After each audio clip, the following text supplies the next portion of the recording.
আজ অনেক দিন পর কবিতায় ফেরা, তাও আবার একটি রূপক কবিতা নিয়ে।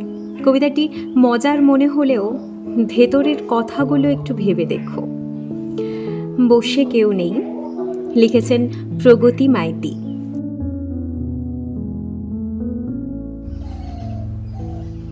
বসে কেউ নেই, সকলেই ব্যস্ত। আহার নিদ্রা মৈথুন প্রিয়, সেও ব্যস্ত।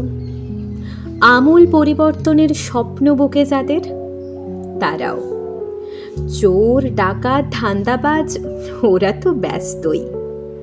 ওদের থেকে ফায়দা নিতে অনেকেই বসে নেই। বসে নেই, কেউ বসে নেই, কেউ বসে থাকে না। পদ্মাসনে বসে থাকা সন্ন্যাসী, সেও ঠিক ঠিক বসে নেই। বসে নেই প্রেম, বসে নেই যুবক যুবতী, বসে নেই বোস মিত্র ঘোষেরা, বসে নেই পৃথিবীর নিরন্তন ঘোরা। যে অলস, সেও তো বসে নেই।